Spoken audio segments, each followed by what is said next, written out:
Okay, so part three, right? My camera's crooked. Who cares? One thing I want to say is I'm not out here white knighting. I don't have anybody to white knight for. My wife and I have as far as I am concerned, and we talk about this frequently. We have a good relationship, a strong relationship, and I'm not doing this for her or, you know,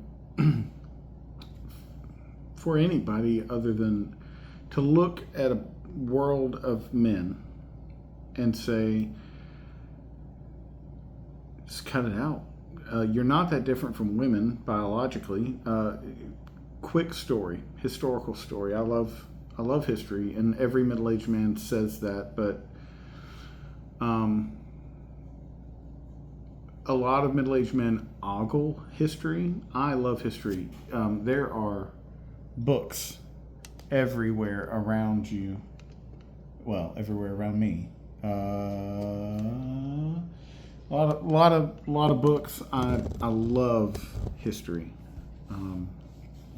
My wife loves books also, but I'm from a very historical city, Savannah, Georgia, and one of our local heroes who is buried in the city because he died there is Casimir Pulaski. This person, when he was exhumed a while back, and they did basically an autopsy on him, what they found was that he was potentially intersex, meaning that Casimir Pulaski was born with more than just the usual male or female anatomy. I want to say he because that's all anybody's ever thought historically of Casimir Pulaski, was small, of slight build, and delicate features. Had a mustache in all the portraits of him. But possibly wasn't strictly male. And that's different than, the modern notion of transsexual.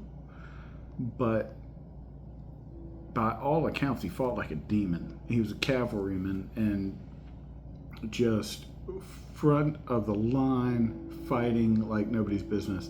And, I talked about how I was in the military and things, and I've always, this is a weird thing, and it might sound weird, but I love the idea of battle and fighting. And that sounds gross and, like, why would you love that? But just the fight is something I love.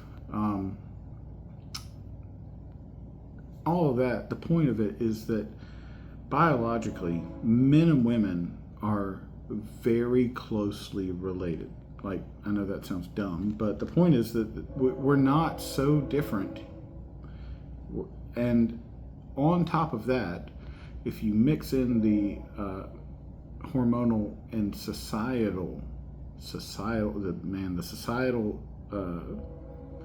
factors are probably the most important. There's not much difference between us and them. And the notion that my daughter, who's 14, and this hasn't like come up from somewhere, this isn't like an issue that's arisen in our everyday lives, but the idea that my 14-year-old daughter owes, you or some random dude anything from allegiance to servitude, marriage, sex, desire, even, that's crazy. Does your buddy Greg owe you, or Declan, or Brooklyn, or Dallas, did they owe you those things? No. I mean, they might owe you friendship because you've been friends for a long time. That, human bonds are real. I'm not discounting, the bonding that takes place between both men and men and women and women and men and women. But I am saying that they, not only the dude you knew in 5th grade, but women don't owe you anything. And I want to reemphasize, again, I'm not trying to white knight here. I don't have anybody to white knight for.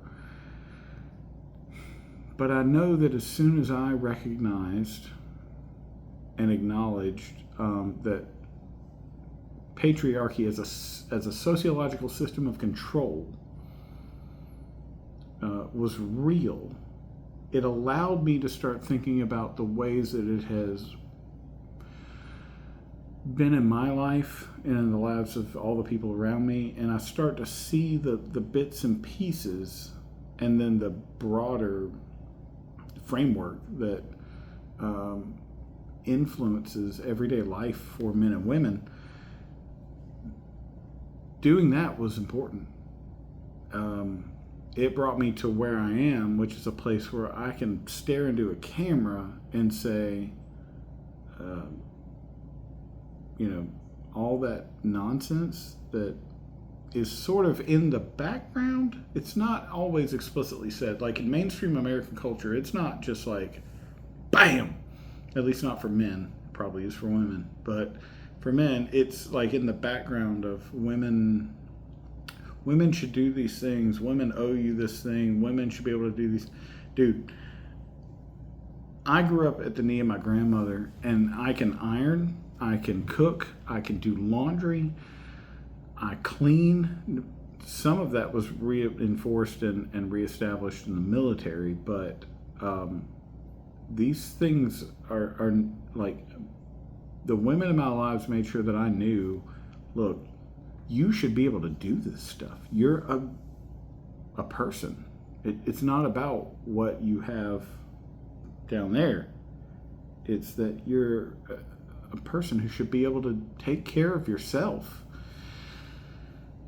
And there's lots of religious stuff we could get into about this. Being raised kind of a traditional Christian, there are a lot of sides of it, with regard to what various churches teach. But this particular video is pretty much at a time limit right now, so I'm gonna go ahead and call it there. Maybe there'll be a part 4. I haven't been back on YouTube as far as uploading for a couple of years, so might mess around and make some more videos later.